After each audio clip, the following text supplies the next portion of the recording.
The helicopter dropped me on the platform at 1400 hours on a Tuesday in October. The pilot didn't cut the engine. He handed me my duffel through the side door, pointed at the accommodation block, and lifted off before I'd cleared the helipad. I watched him bank south toward Aberdeen, rotors chopping through the mist that had settled over the water like wet wool. The rig was called Skol 7. 23 permanent crew, 12-hour shifts, 4 weeks on, 2 weeks off. The pay was triple what I'd made on shore, and I needed it. My daughter's medical bills had gone to collections, and the loan office had started calling my mother's house. I'd worked rigs in the Gulf of Mexico for 6 years before the accident that crushed my left hand. This was my way back in. I didn't care that Skol 7 had burned through 11 contractors in the last 8 months. The accommodations officer met me at the door. His name was Torben, Norwegian, maybe 50, with the kind of face that had stopped showing expression years ago. He handed me a key card, a radio clipped to a yellow lanyard, and a laminated badge with my photo and the number 17 printed below it. "Captain Voss wants you at 1900 hours, Torben said. "Galley briefing, don't be late." "Where's my bunk?" "C-deck, room 41. You're sharing with Peterson. He's on night shift, so you won't see him much." Torben checked his watch. "You've got 4 hours. Stow your gear. Learn the layout. The radio stays on channel 3 at all times. If it crackles twice and goes silent, you respond with your badge number and current location. You don't ask why." I clipped the radio to my belt. "Anything else?" Torben looked at me for the first time, really looked. "The captain has rules. You follow them exactly, no interpretation, no shortcuts. You do that, you'll be fine." He walked away before I could ask what happened if I wasn't fine. My bunk was a metal box with a porthole the size of a dinner plate. Peterson had taped a photo of a woman and 2 kids above his bed. I didn't touch it. I unpacked my clothes, my work gloves, my helmet with the cracked visor I'd been meaning to replace. The porthole faced north. I could see the sea, gray and flat, stretching to a horizon I couldn't distinguish from the sky. The layout wasn't complicated. 3 accommodation decks stacked above the operational levels, 1 galley, 1 recreation room, 1 laundry, 1 medical bay. The drill floor sat at sea level, surrounded by cranes and storage pods and the constant noise of machinery I'd learned to sleep through years ago. I walked the corridors for 2 hours, counting doorways, noting the emergency stairwells, checking the locations of the lifeboats even though I'd never heard of anyone using them successfully this far out. At 1855, I entered the galley. 6 men sat at a long table bolted to the floor. They didn't look up. I took a seat near the end and waited.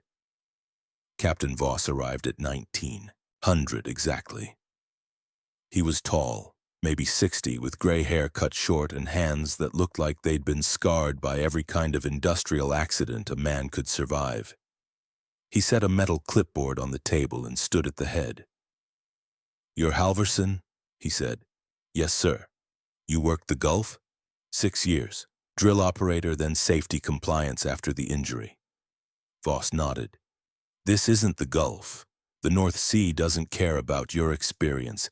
It doesn't care about your debt or your family or how badly you need this job. It will kill you if you let it. My rules exist to prevent that. You follow them without question, and you'll go home in 4 weeks. You don't, and you won't go home at all. Understood?" "Yes, sir." He flipped open the clipboard and removed a single sheet of paper which he slid across the table to me. The heading read, "Operational Protocols, Skol 7. Below it, 14 numbered rules were printed in a small, precise font. "Read them now," Voss said. "You're responsible for knowing them before your first shift tomorrow at 0600. I picked up the paper and read. 1. The drill floor is off limits between 0230 and 0415 every night. No exceptions. If you are on the drill floor at 0229, you exit immediately via the eastern stairwell. If you are still there at 0230, you remain in the equipment cage until 0415. Do not leave the cage. Do not respond to voices. 2. If you see someone in orange coveralls on B deck after 2200 hours, do not acknowledge them. Do not make eye contact. Continue to your destination. Orange coveralls are only authorized for day shift personnel, and day shift ends at 1800. 3. The Northwest lifeboat is not functional. It is marked with red tape. If you are instructed to muster at the Northwest lifeboat during an emergency, you proceed instead to the Southeast lifeboat. Do not ask why the Northwest lifeboat is not functional. 4. The radio will occasionally emit 2 sharp crackles followed by silence. When this occurs, you immediately respond with your badge number and current location. You will receive no reply. This is normal. 5. If you hear knocking on the exterior hull between sunset and sunrise, you ignore it. The knocking may sound rhythmic, it may sound like Morse code, it may sound like someone asking for help. You ignore it. 6. The water filtration room on A deck locks from the inside. If you need to enter, you knock 3 times, wait 5 seconds, then open the door. If you hear movement inside before you open the door, you do not enter. You report to the captain immediately. 7. Do not go onto the helipad between 0100 and 0500 unless authorized by the captain. If you see lights on the helipad during these hours, you do not investigate. You return to your quarters. 8. If you are working alone and you see your reflection move before you do, you stop working immediately. You leave the area by the nearest exit. You report to the medical bay and remain there until cleared by Dr. Amundsen. 9. There are 23 crew members on this rig. If you count 24 people during muster, you do not point this out. You continue the muster as normal and report the discrepancy to the captain afterward in private. 10. The door to the storage room on C deck, marked C19, is to remain closed at all times. If you find it open, you close it. You do not look inside. If you hear sounds from inside, you close the door and walk away. 11. Every crew member has an identification badge with a number from 1 to 23. If someone is wearing a badge with a number higher than 23, you do not interact with them. You maintain your distance and report to the captain when safe to do so. 12. If the fog is thick enough that you cannot see the flare tower from the accommodation block, you do not go outside. You remain indoors until visibility improves. The captain will authorize exterior work only when conditions are clear. 13. Do not accept food or drink from anyone who is not wearing their identification badge. If someone offers you food or drink and is not wearing their badge, you decline politely and leave the area. 14. If you are instructed to abandon the rig, you muster at your designated lifeboat. You do not go back for personal belongings. You do not wait for anyone who is not present. You do not look at the water while descending. I read the list twice. Some of the rules made sense in the usual way that safety protocols made sense. Others didn't. I looked up at Voss. "Questions?" he asked. I had about 30 questions. I asked none of them. "No, sir." "Good. Torben will assign you to drill maintenance starting tomorrow. You'll work under Grimson. He's been here 3 years. He'll show you the specifics." Voss collected the clipboard. "The rules are not suggestions. They are not guidelines. They are the reason you will survive your rotation. Follow them exactly." He left. The other men at the table stood and filed out without speaking to me. I folded the paper and put it in my pocket. My first shift started at 0600 the next morning. Grimson was waiting for me on the drill floor, a stocky Icelander with a red beard and forearms like steel cables. He handed me a hard hat, a tool belt, and a pair of gloves that still smelled like machine oil. "You read the rules?" he asked. "Yes." "You understand them?" "I understand what they say." Grimson grunted. That's all you need, come on. We spent the morning inspecting the rotary table, checking torque settings, replacing worn seals on the hydraulic lines. The work was familiar. I fell into the rhythm of it, the repetitive motion, the noise of the machinery drowning out thought. At 1100 we broke for lunch. Grimson led me to the galley where a cook I hadn't met served us stew from a steel pot. You get used to it, Grimson said between bites. The rules. Do people actually follow them? The ones who last do. What about the ones who don't last? Grimson set down his spoon. You'll work here 4 weeks. You'll see things you don't understand. You won't talk about them with the crew. You won't try to explain them. You'll follow the rules and go home and spend your money and come back if you're smart enough to know this is the best pay you'll ever get. He picked up his spoon again. That's the job. I didn't ask what things I'd see. The first 3 days passed without incident. I worked my shifts, ate in the galley, slept in my bunk while Peterson's alarm went off at 1800 and he shuffled out to his night duties. I learned the names of the other crew. Olson, the crane operator. Dreyer, the chief engineer. Katsaros, a Greek welder who spoke 4 languages and laughed at jokes no one else understood. Dr. Amundsen, who kept to the medical bay and reviewed injury reports with the kind of precision that suggested he'd seen injuries that didn't make it into official reports. On the 4th night, I woke at 02:15. I didn't know why. I hadn't set an alarm. Peterson's bunk was empty. The rig hummed with the low vibration of the generators, a sound I'd stopped noticing. I checked my watch. 02:16. I got out of bed and went to the porthole. The sea was black. No moon. The fog had settled in thick the way Voss had described it. I couldn't see the flare tower. I couldn't see anything except the reflection of my room in the glass. The radio on my belt crackled twice and went silent. I unclipped it and pressed the transmit button. 17. C-deck, room 41. No reply. I waited 30 seconds, then clipped the radio back to my belt.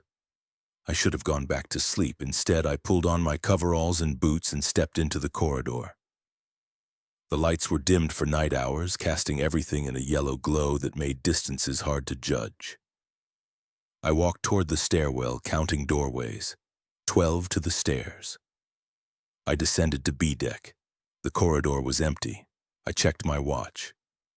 02:23. I wasn't sure why I was walking. I told myself I was learning the layout, familiarizing myself with the rig at night, but that wasn't true. I was testing something. I wanted to see if the rules were real or if they were just the kind of superstition that accumulated on remote work sites where men spent too much time away from shore. I reached the door to the drill floor at 02:28. I stopped. My hand was on the handle. The rule was clear. Off limits between 02:30 and 04:15. No exceptions. If I opened the door now, I had 2 minutes to exit via the eastern stairwell. I opened the door. The drill floor was quiet. The machinery had been shut down for the night, leaving only the ambient noise of the rig's generators and the wind cutting across the platform. I stepped onto the metal grating and let the door close behind me. The equipment cage was 20 feet to my left, a chain-link enclosure where we stored tools and spare parts. The eastern stairwell was 30 feet to my right. I checked my watch. 02:29. I should have left. I had 45 seconds. Instead, I walked toward the railing that overlooked the water. The fog was so thick I couldn't see the surface. I could hear the waves, a rhythmic slap against the support columns, but I couldn't see them. My watch ticked to 02:30.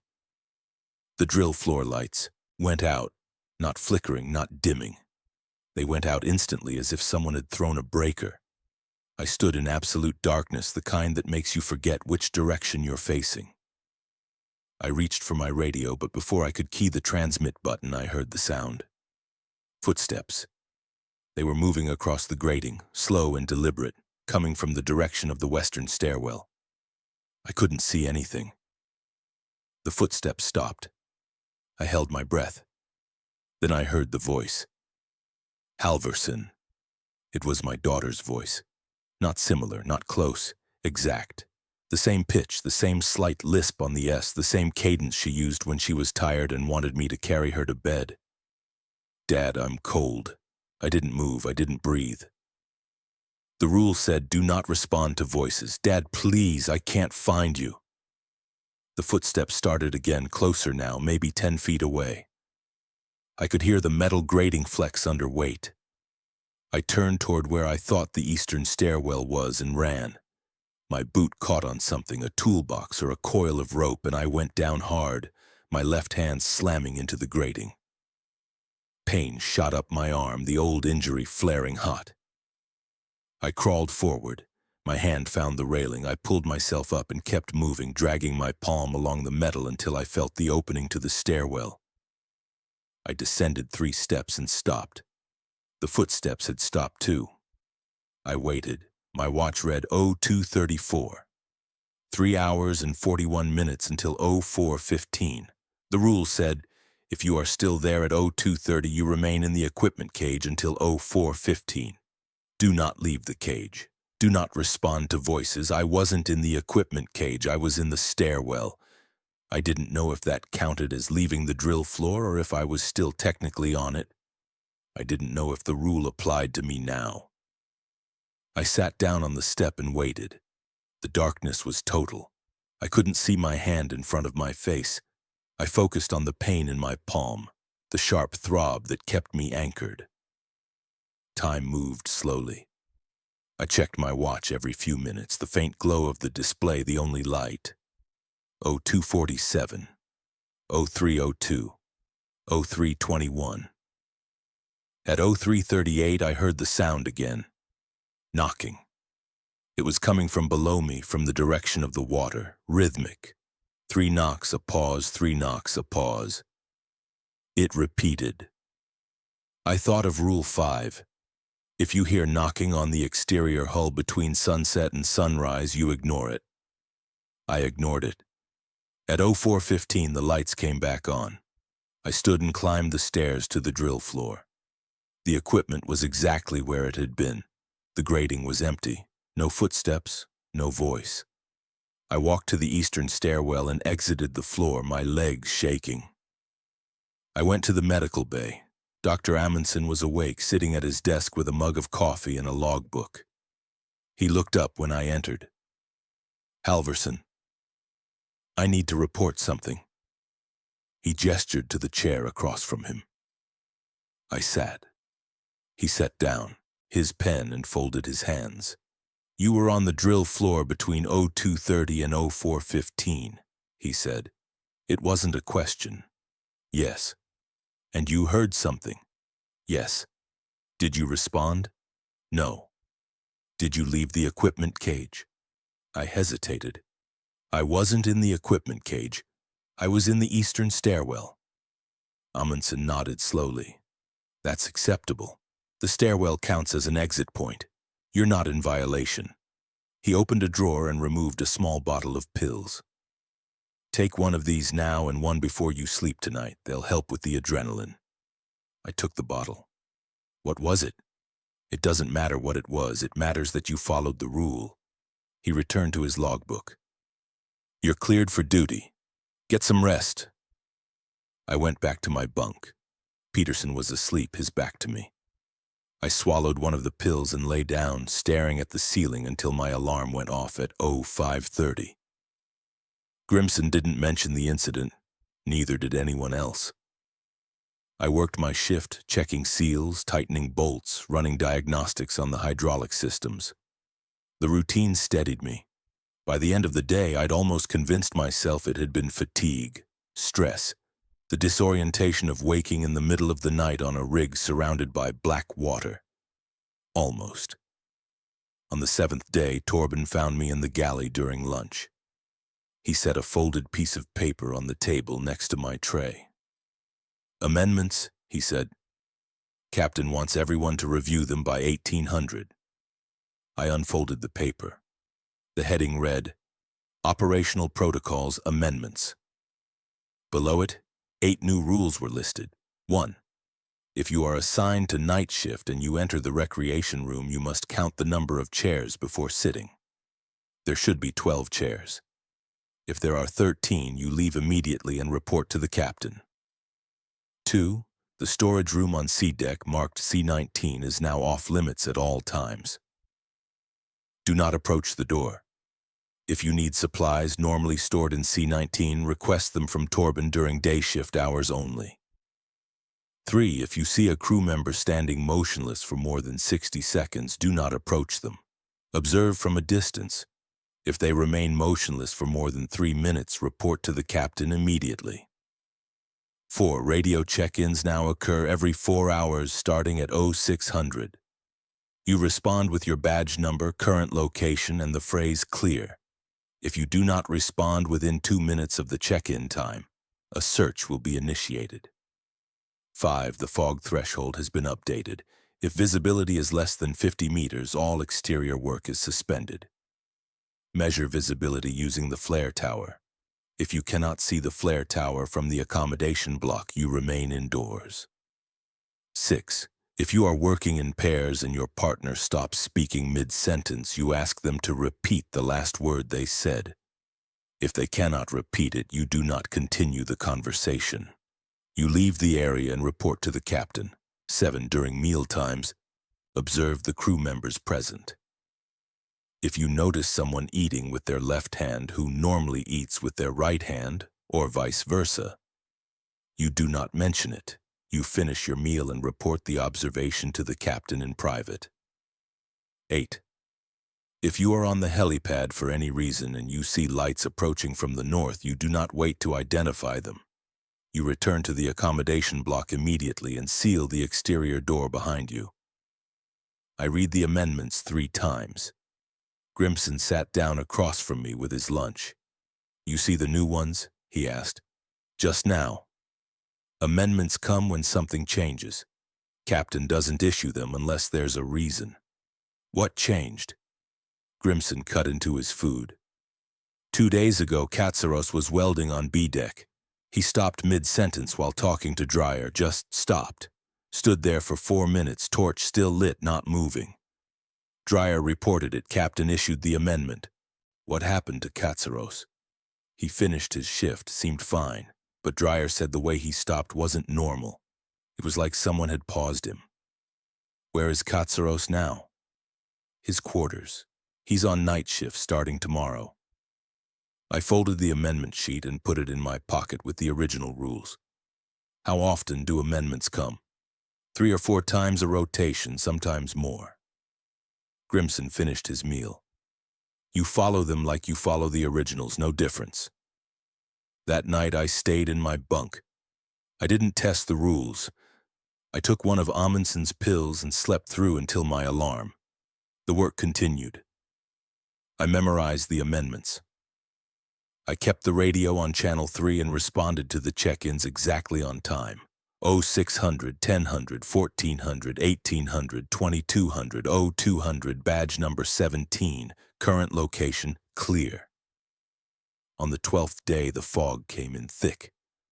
I woke at 0530 and looked out the porthole. I couldn't see the flare tower. I couldn't see anything beyond 10 meters.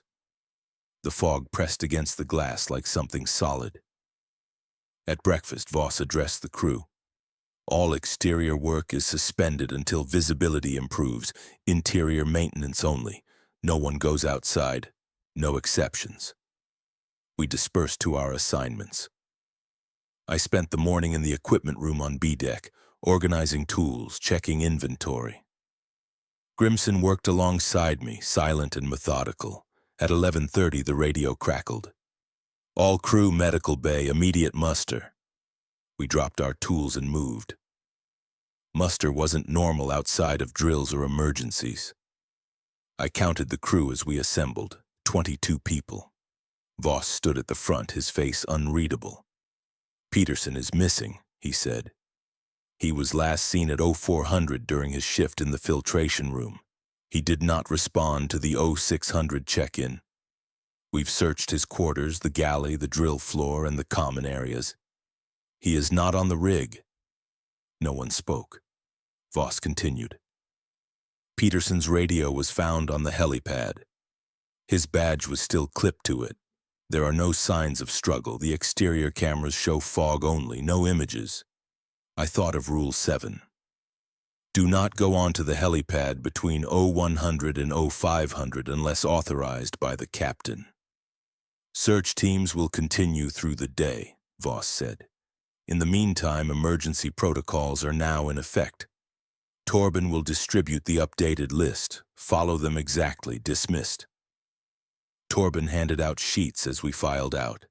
I took mine to the galley and read. Emergency protocols. Fog Event 1. All personnel remain in the accommodation block unless assigned to search teams by the captain. Search teams operate in groups of 3 minimum. 2, every exterior door must be sealed from the inside using the manual locks. Check seals every 2 hours. If a seal is broken, report immediately. 3, radio check-ins are now every 2 hours. Response format, badge number, current location, number of people with you, the phrase clear. 4. If you see movement in the fog from any window, you do not open the window.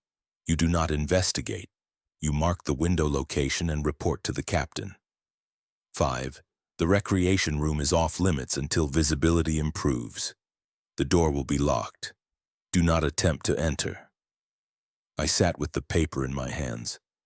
Peterson had been my bunkmate. I'd never spoken more than 10 words to him. I didn't know if he had family beyond the woman and 2 kids in the photo. I didn't know if he'd broken a rule or if something else had happened. The search teams found nothing. By 1800, the fog had not lifted. Voss extended the emergency protocols indefinitely. We ate dinner in shifts, the galley quiet except for the sound of forks on metal trays. I checked the seals on the exterior doors twice, at 2000 and 2200. They were secure. At 2300, I was in my bunk when the radio crackled. 17. I keyed the transmit button. 17. C-deck, room 41. Alone. Clear. 17. Report to the galley. I pulled on my boots and went. Voss was waiting with Grimson and Olsen. A laptop sat open on the table, showing footage from one of the exterior cameras. This was recorded at 0412 this morning, Voss said. Watch. He played the footage. The camera faced the helipad. The fog was thick, visibility maybe 5 meters. For 30 seconds, nothing moved. Then, at the edge of the frame, a figure appeared. It was Peterson walking slowly toward the center of the helipad. He stopped, turned to face the camera, and stood motionless. After 10 seconds, he raised his right hand and waved. He continued waving for 20 seconds, his movements slow and deliberate, like he was underwater. Then he turned and walked north into the fog and disappeared. Voss stopped the footage. Peterson's radio was found where he's standing in this video. His badge was clipped to it. He left them deliberately. Why? Olsen asked. Because he was following something, Voss said, or being led. He closed the laptop. Emergency protocols remain in effect. No one goes on the helipad, no one goes outside, understood? We nodded.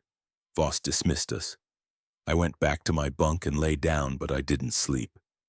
I kept seeing Peterson's wave, the slow mechanical motion of his hand. I kept thinking about Rule 8.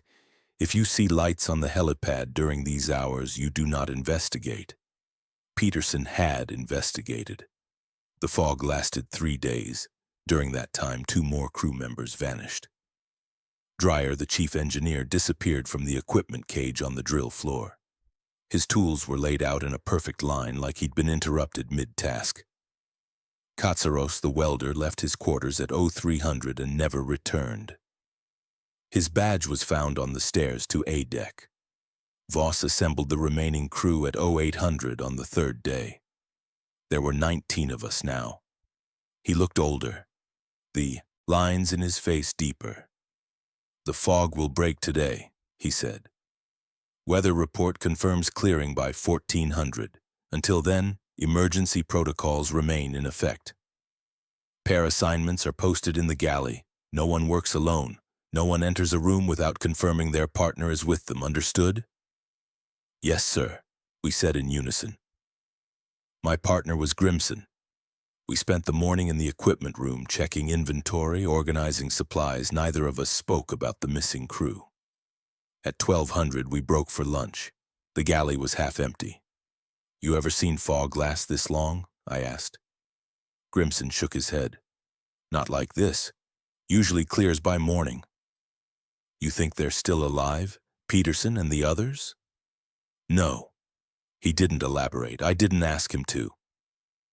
At 1345, the fog began to lift. I watched from the porthole in my bunk as visibility increased, 10 meters, 20, 50. By 1400, I could see the flare tower clearly. The water was gray and choppy, but normal. Voss announced the end of emergency protocols at 1430. Exterior work resumed. Search teams combed the platform for the missing crew. They found nothing, no bodies, no equipment, no signs of where Peterson, Dreyer, and Katsaros had gone. At 1800, Voss called a final muster. 19 crew members assembled in the galley. He stood at the head of the table and set down his clipboard. We've completed the search, he said. The missing crew members are not on this rig. They are not in the water within sonar range. They are gone. No one spoke. Voss continued. A helicopter will arrive tomorrow at 0900 to transport anyone who wishes to leave early. You will forfeit the remainder of your rotation pay, but no penalties will be assessed. Those who remain will continue operations under standard protocols. Amendments will be updated and distributed tonight. He paused. I will not speculate on what happened. I will not offer explanations. I will tell you this. The rules exist because the North Sea is not empty. It contains things we do not name and do not understand. You follow the rules, you respect the boundaries, and you survive. That is the only certainty I can offer. He dismissed us. 3 crew members took the helicopter the next morning. I stayed. The new amendments arrived at 2000. I read them in my bunk. Operational protocols, amendments, updated. 1. The helipad is now restricted to authorized personnel only. Authorization must be granted in writing by the captain. No verbal authorizations are valid. 2. If you wake between 0300 and 0500 and your bunkmate's bed is empty, you do not search for them. You report to the medical bay immediately. 3. The water filtration room is now locked at all times. Access requires 2 crew members and the captain's verbal authorization. Both crew members must confirm the authorization independently. 4. If you are assigned to night shift and you see a crew member you know to be off shift, you do not approach them. You maintain your distance and report to the captain when safe to do so. 5. Radio check-ins now include a secondary phrase. After clear, you add the current date.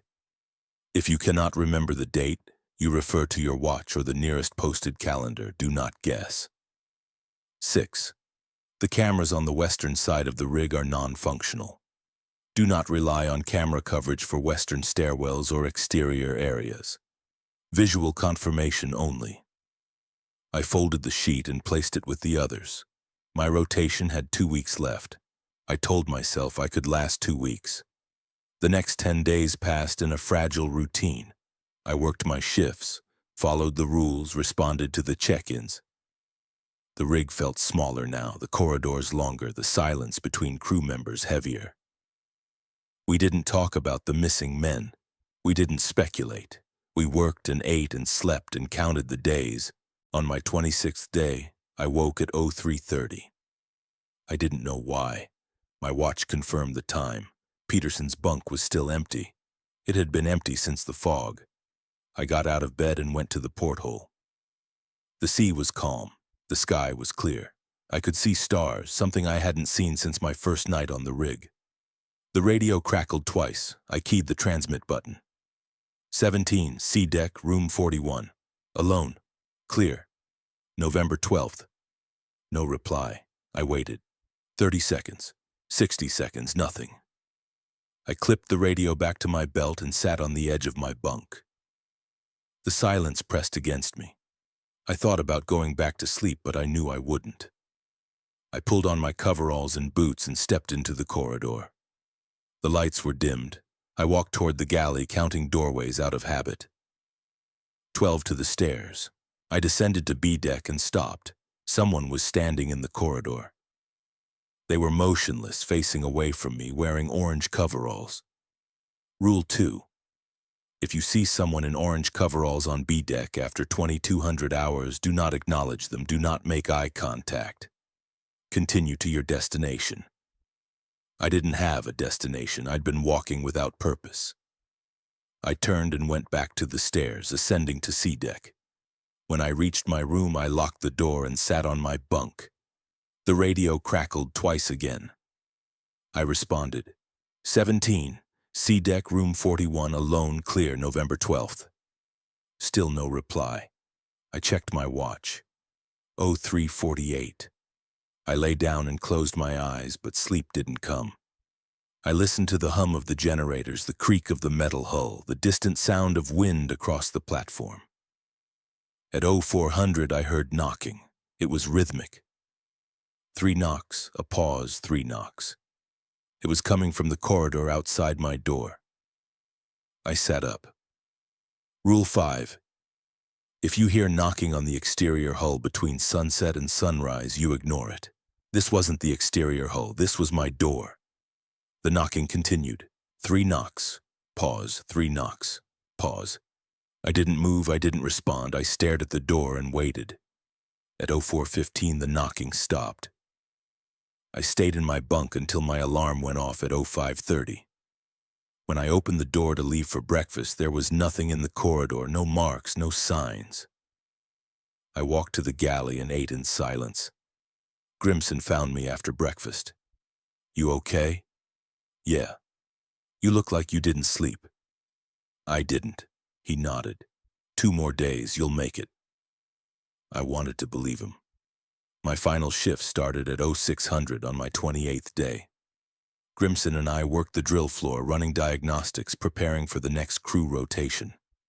The helicopter was scheduled to arrive at 1400 to take me and 4 others. The first time I heard the knocking, I told myself it was the cold, the expansion and contraction of metal as the temperature dropped below 0. The wind battering the support columns. The sea slapping against the hull, in irregular rhythms. That's what I told myself, but I knew better. It wasn't the rig groaning under stress, it wasn't fatigue in the steel, it was intentional. 3 knocks, a pause, 3 knocks again, like a signal, like a name being called in Morse code. And when I heard my daughter's voice rise from the darkness outside the drill floor at 02:30, I didn't scream. I didn't cry. I just stood there, frozen in place, listening to the perfect mimicry of her lisp. The way she dragged out the "dod," like she used to when she wanted me to carry her to bed after a nightmare. She sounded so real, so close, as if she were standing right behind me, wrapped in that old pink blanket with the frayed edges, shivering because the heater in our flat had broken again. But she wasn't here. She was 900 miles away, in a hospital, on oxygen, with tubes in her arms. And I was on Skoll 7, a floating tomb in the middle of the North Sea, a machine built not for oil but for something far older, something that fed on grief. That's what this place does. It doesn't just kill people, it collects them. It takes their names, their voices, their memories, and then it uses them to lure in the next, like me, like you. If you're hearing this, you're already too close. Don't come here. Don't answer the job posting. Don't believe the triple pay. Don't think your debt is worse than death. Because once you step onto this platform, you don't leave. Not really. Even if your body walks off on the helicopter, even if you cash your check, even if you hug your child again, something stays behind. And something comes back with you. And one day, years later, you'll wake up at 03:00 and hear 3 knocks on your bedroom wall. And you'll know, you'll remember, and you'll answer. And the cycle will begin again. So let me tell you everything. Let me warn you. Let me make sure someone somewhere finally understands, because if no one remembers, then we all become part of the silence. And the silence is what it wants. I arrived on Tuesday, October 14th, 2025. 1400 hours. The helicopter didn't land. It hovered over the helipad, rotors churning through thick mist, and dropped me like cargo. The pilot didn't look at me, didn't speak, just handed me my duffel bag through the open door, pointed toward the accommodation block, and lifted off before I'd even taken 2 steps off the pad. I watched him go. He banked south toward Aberdeen, vanishing into the gray curtain that hung over the water like wet wool. And then I was alone. Not entirely. There were 23 others, at least that's what they said, 23 permanent crew. 12-hour shifts, 4 weeks on, 2 weeks off, triple pay, enough to cover my daughter's experimental treatment. Enough to keep the loan sharks from calling my mother every night. Enough to make me ignore the fact that Skoll 7 had cycled through 11 contractors in 8 months. 11 men. All gone.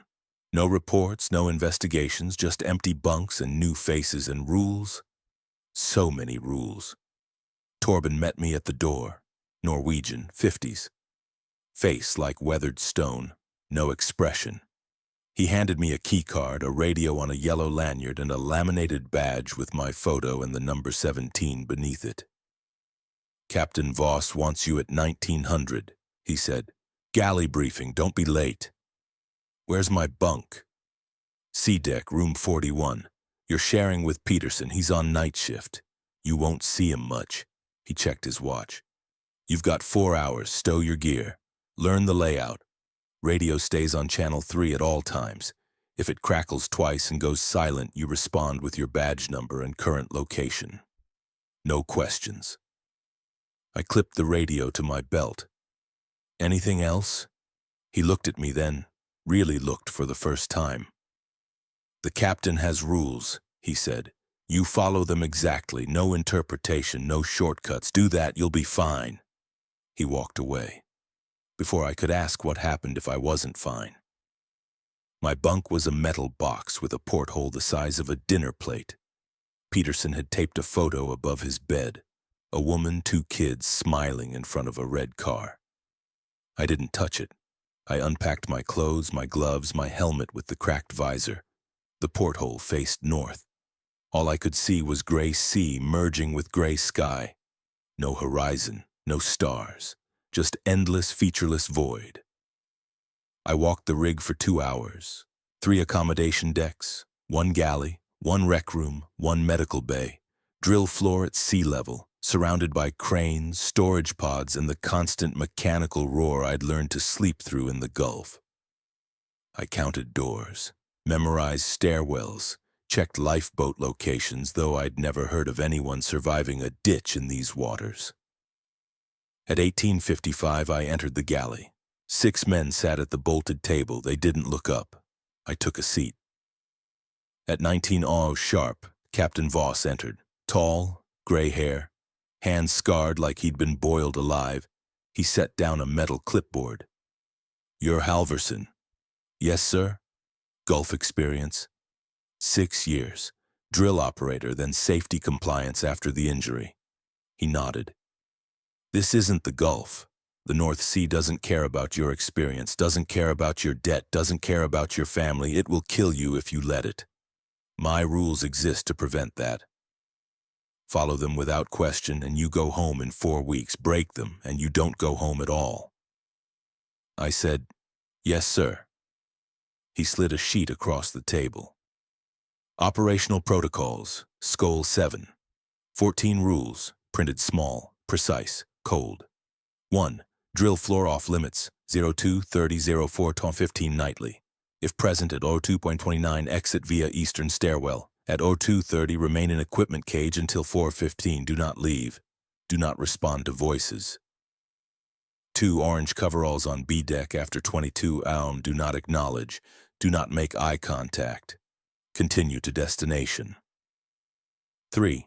Northwest lifeboat non-functional, marked with red tape. In emergency, muster at southeast. Do not ask why.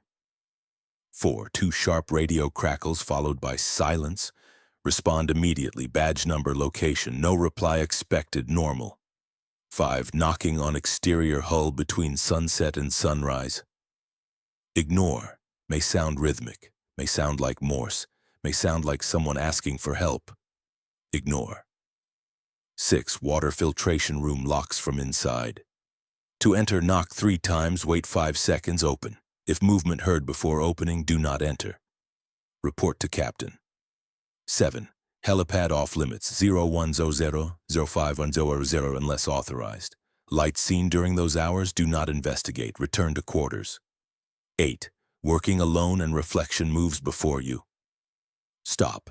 Leave area. Report to medical bay. Stay until cleared by Dr. Amundsen. 9. 23 crew members. Count 24 during muster. Do not point it out. Complete muster. Report discrepancy to captain afterward. 10. Door to storage room C19 remains closed. If found open, close it. Do not look inside. If sounds heard, close door and walk away. 11. Badges numbered 1 to 23. Anyone wearing higher number, do not interact.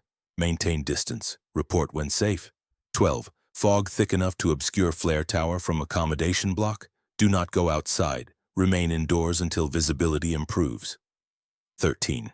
Do not accept food or drink from anyone not wearing ID badge. If offered, decline politely. Leave area.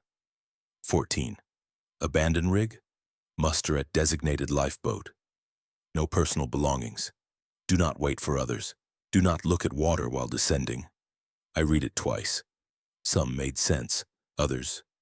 Voices, knocking, reflections, orange coveralls? Voss asked. Questions? I had 30. I said, no, sir. Good. He left. The others filed out. Silence. I folded the paper, put it in my pocket, went to sleep, dreamed of my daughter. She was crying, saying, Daddy, I can't breathe. I woke at 02:15, heart racing. Peterson's bunk was empty. I went to the porthole. Fog. Thick. Couldn't see the flare tower. Radio crackled. Twice. Silence. I responded, 17, C deck, room 41. No reply. I should have stayed, but I didn't. I pulled on boots, went to the corridor. Dim lights, yellow glow, walked to the drill floor, stopped at 02:28. Hand on the door, rule 1, exit at 02:29. I opened it at 02:28, stepped in, lights still on, machinery quiet. I walked to the railing, sea invisible, waves slapping. Watch hit 02:30, lights died, total blackness then. Footsteps on the grating coming from the west. I froze, then Halverson. My daughter's voice exact. Lisp on the S, tired cadence. Dad, I'm cold. I didn't move. Dad, please, I can't find you. Closer now. 10 feet, I turned, ran, tripped, left hand slammed into grating. Old injury flared, crawled, found railing, dragged myself to eastern stairwell. Sat on third step, dark, silent, waited. At 03:38, knocking from below, hull. 3 knocks. Pause, 3 knocks. Rule 5, ignore. I ignored. At 04:15, lights returned. I climbed up. Empty floor, no footsteps, no voice. Went to medical bay.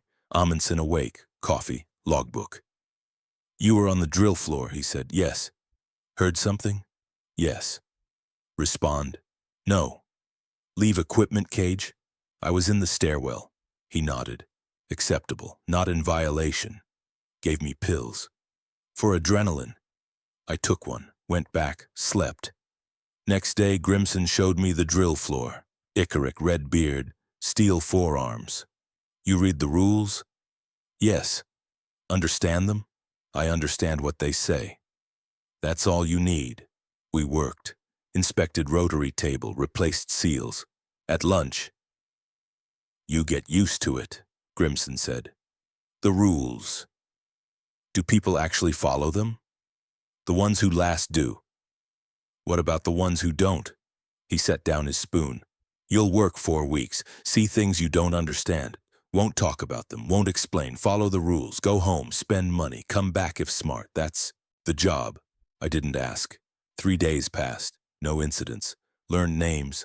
Olsen, Dreyer, Katsaros, Amundsen. 4th night, 02:15. Woke again, radio crackled, responded. Then, amendments. Torben handed me a sheet. Operational protocols. Amendments. 1. Night shift enters rec room. Count chairs. Should be 12. 13. Leave. Report. 2. Storage room C19 now off limits at all times. Do not approach. Supplies from Torben only.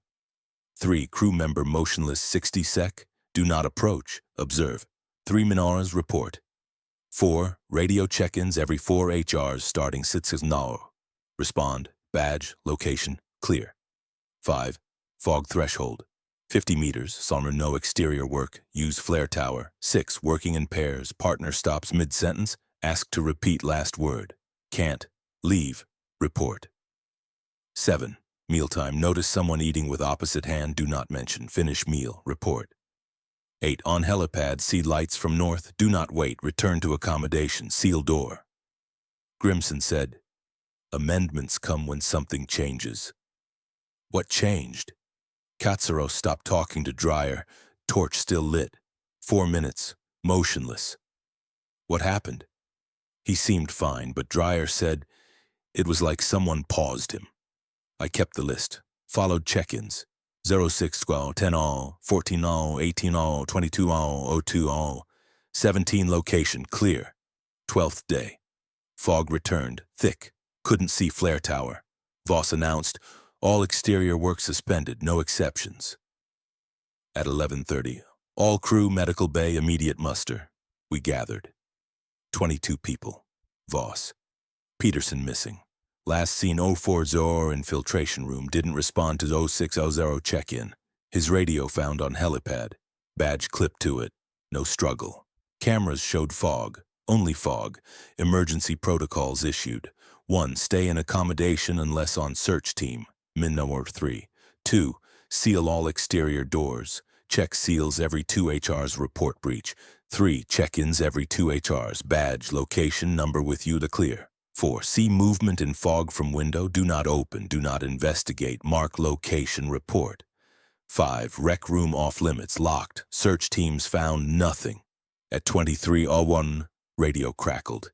17. I responded. Then, report to galley.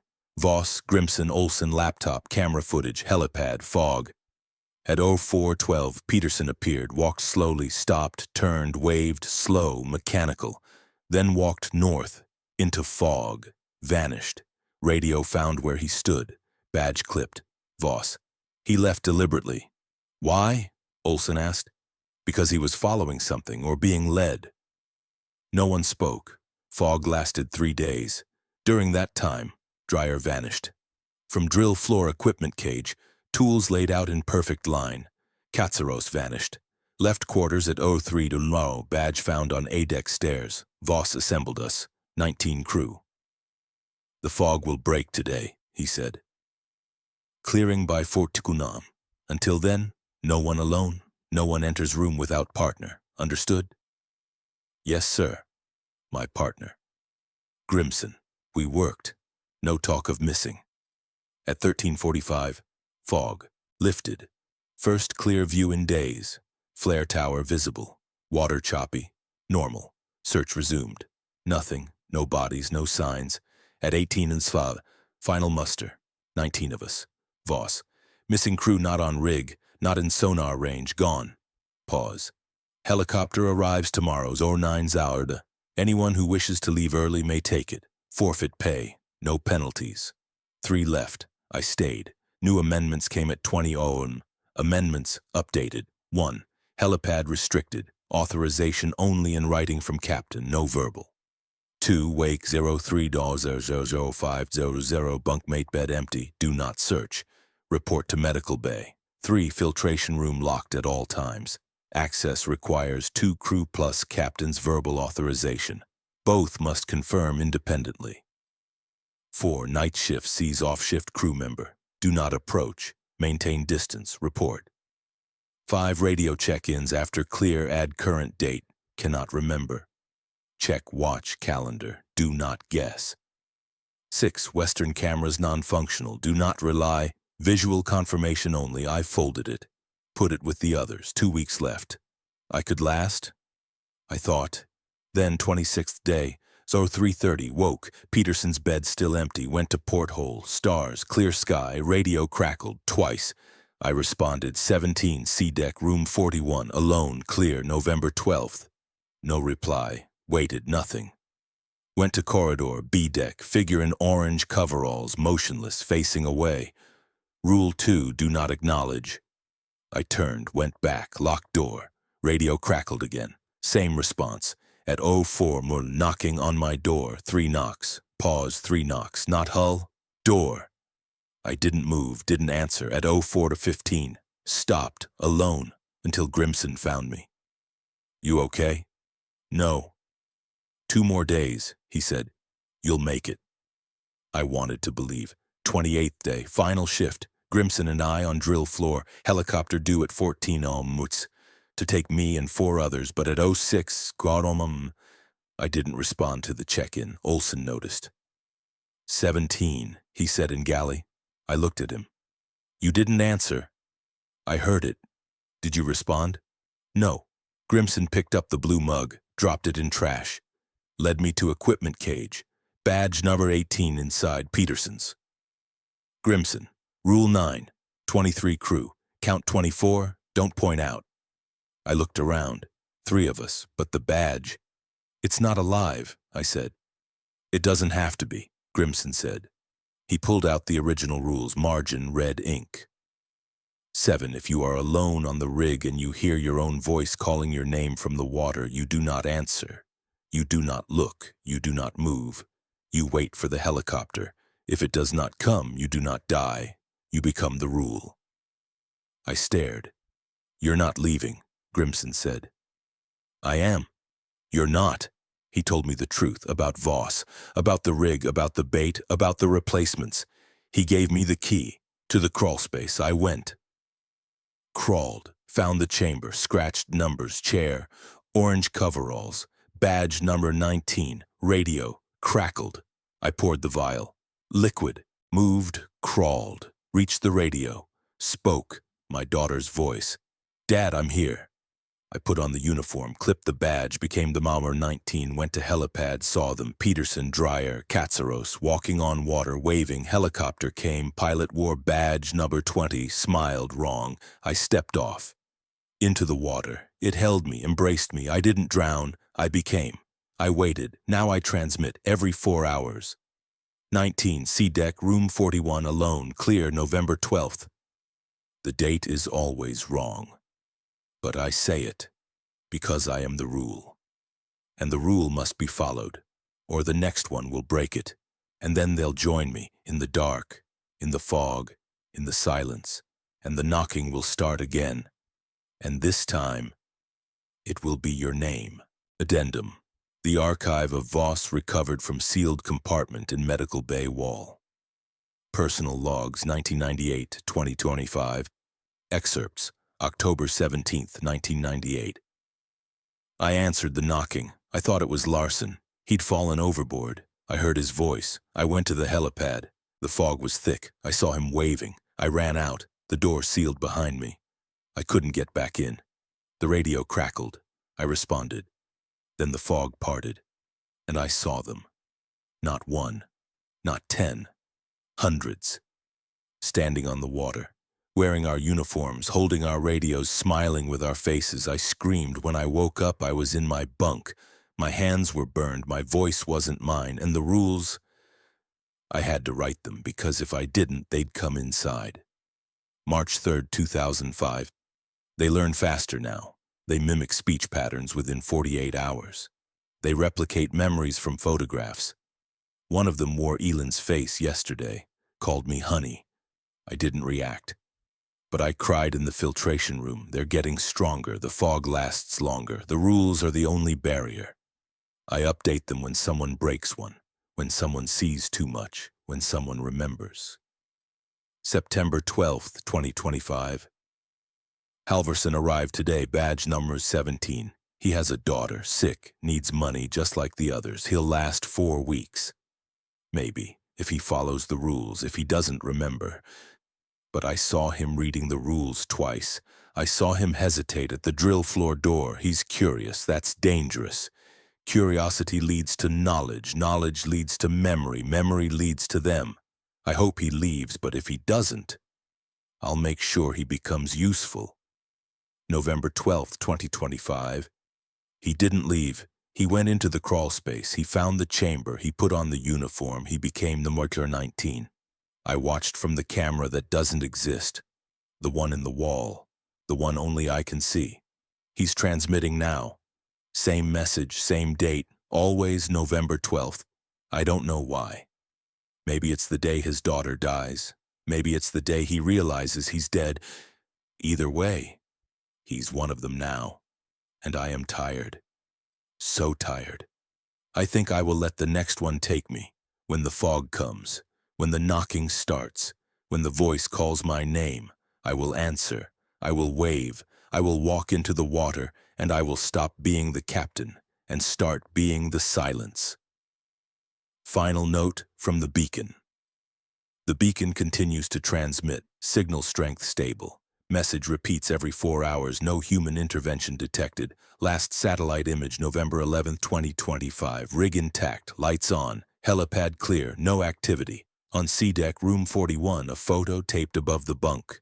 Man with tired eyes, woman and 2 children. Caption: Halverson 2025. Date written November 12th. Today is November 12th, 2025. Coincidence or design? The radio crackles twice. Silence, then 19. C-deck, room 41, alone, clear, November 12th. And somewhere in a flat in Aberdeen a phone rings. A woman answers. It's the loan office. They say the bill is overdue. She says she has no money. They say they'll call her mother. She hangs up, looks at the photo of her daughter on the dresser. Her daughter smiles. She is breathing through a tube. She is dying. And the woman opens her laptop and searches. Oil rig jobs, North Sea, triple pay. And the top result is Skoll 7, now hiring, immediate start. And the application button says, yes, I need this job. And when she clicks it, the radio on Skoll 7 crackles twice, and a voice whispers, welcome. This is not a story, this is a warning. If you hear the knocking, do not answer. If you see the fog, do not enter. If your radio crackles, respond exactly. And if you are offered a blue mug with a cat, drop it, run, and never look back, because once you're on the list, you never leave. You just become another rule, another voice, another name in the dark, and the rig remembers, and it is always hungry, and it is waiting for you.